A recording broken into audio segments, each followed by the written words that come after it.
इस वक्त हमारे साथ महंत रविंद्र पुरी जी, आप अध्यक्ष हैं अखिल भारतीय अखाड़ा परिषद के, जुड़ चुके हैं। बहुत बहुत धन्यवाद एबीपी न्यूज से बातचीत करने के लिए।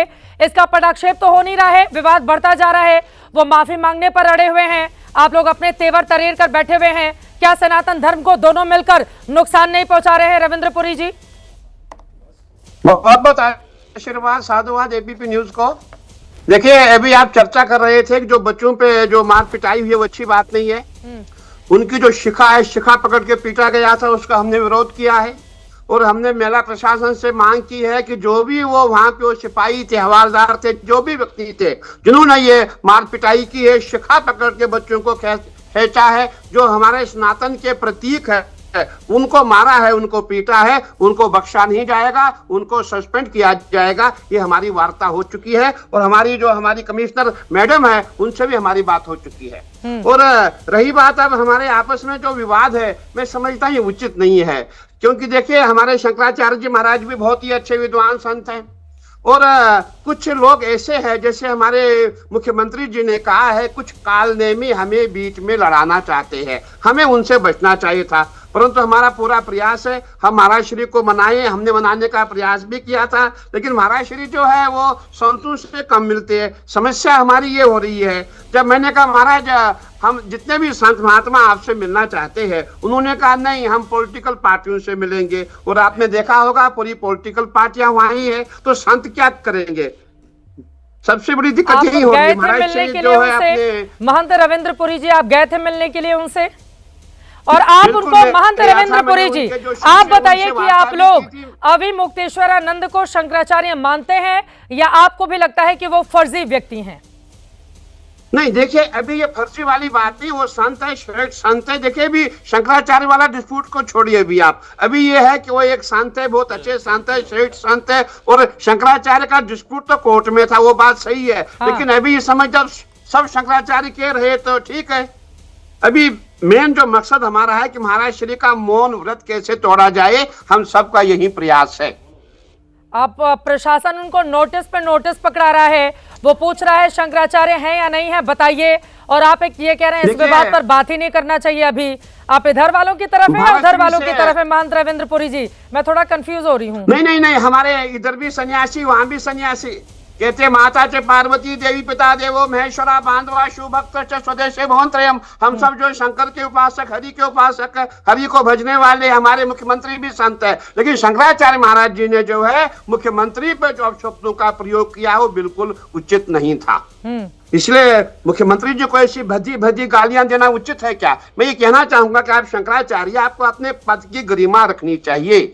देखिए जितने बड़े पद पे होता है, हमें उसमें अपने आप को साइलेंट रखना चाहिए। इतना विवाद करना, विरोध करना अच्छा नहीं है। और हमारे मुख्यमंत्री जी ने बहुत ही अच्छा काम किया है, पूरे यूपी को क्राइम मुक्त किया हुआ है। पूरे यूपी में आपने देखा होगा जो प्रयागराज है, प्रयागराज जो परिक्रमा मार्ग हम जाते रहते हैं, जितने भी मंदिर जो टूट चुके थे उनका पुनर्निर्माण हुआ है। जितने मठ है, जितने मंदिर है, जहां भी आप जाएंगे मंदिर ही मंदिर दिखाई दे रहे हैं। अब हमें और क्या चाहिए? इतना बड़ा जो राम मंदिर की उपलब्धि हुई है, इसके अलावा हमें और क्या? आप मंदिर बनवा लीजिए, आप मठ बनवा लीजिए, आप गंगा किनारे सफाई करवा लीजिए।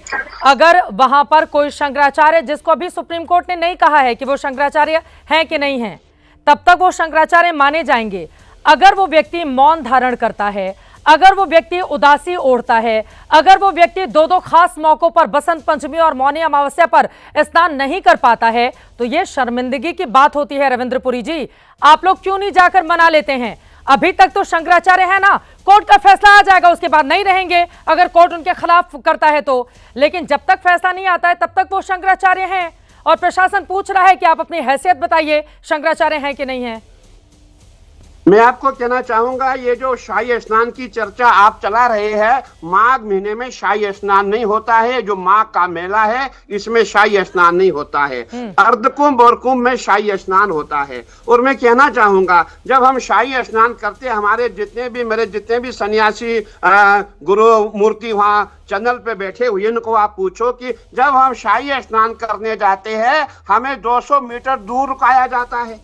गंगा जी से 200 मीटर दूर रुकाया जाता है। वहाँ हमारे भाले रखे जाते हैं, वहाँ हमारे जितने भी बंगले सिंहासन 200 मीटर दूर रहते हैं। और हम अपने इष्ट देव को जो हमारी गुरु होते हैं, जो हमारे भाला स्वरूप है, जो हमारे देव स्वरूप है, उनको हम अपने कंधे पे उठा करके गंगा जी का स्नान करते हैं। किसी अखाड़े ने ये नहीं कहा कि हम गंगा के किनारे जाएंगे, हम तो 200 मीटर दूर पहले ही रुकते हैं। और ये भी कहना चाहूंगा, मुझे वो दिन भी याद है, आपको याद दिलाना चाहूंगा, 2025 में जब मौनी अमावस का ही दिन था, महाकुंभ था, उस समय जब हमने देखा करोड़ों की संख्या में श्रद्धालु प्रयागराज में है, उस समय हम 13 अखाड़ों ने निर्णय लिया कि हम सबसे पहले श्रद्धालुओं को स्नान कराएंगे, उसके पश्चात हम स्नान करेंगे। मैं ये भी कहना चाहूंगा, 4 बजे सुबह का हमारा जो स्नान है वो प्रारंभ होना था, 4 बजे सुबह, प्रातः 4 बजे। लेकिन हमने वो तब हुआ था ना जब भगदड़ हो गई थी। महाराज जी पूरी बात बताइए ना रविंद्रपुरी जी,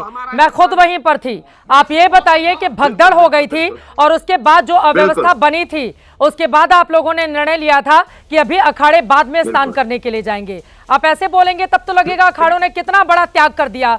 वहां भगदड़ के बाद हालात ही नहीं थे कि अखाड़े जाकर वहां पर स्नान कर पाते। महाराज नहीं, हमें मेला अधिकारी ने, हमारे मेला डीआईजी ने कहा चलिए आप स्नान कीजिए। हम सब अखाड़े ने मना किया। हमने कहा नहीं, पहले जनता स्नान करेगी, जनता के पश्चात हम स्नान करेंगे। हमने ये भी कहा था समय होगा स्नान करेंगे, नहीं होगा जनता के स्नान में ही हमारा स्नान। बिल्कुल महाराज जी, मैं आपकी बात से बिल्कुल सहमत हूँ और समय समय पर कई बार आपका इंटरव्यू भी लेने का मौका मिला है।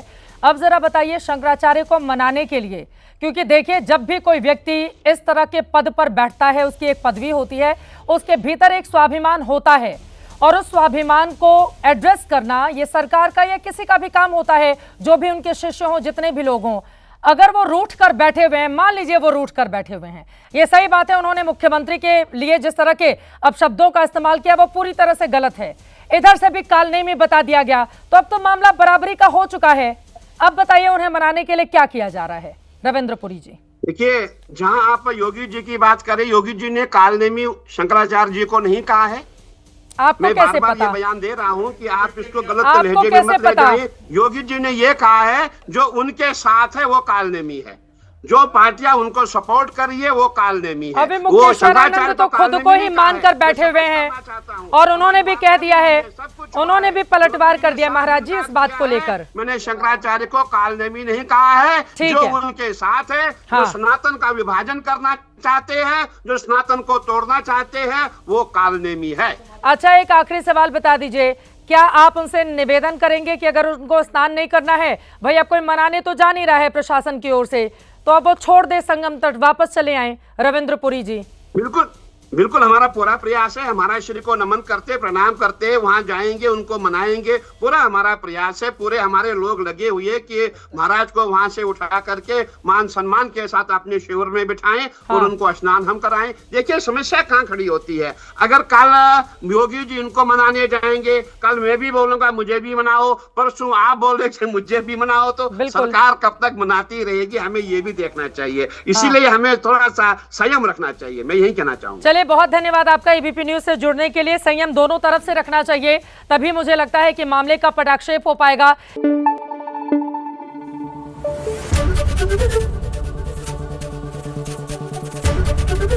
एबीपी न्यूज आपको रखे आगे।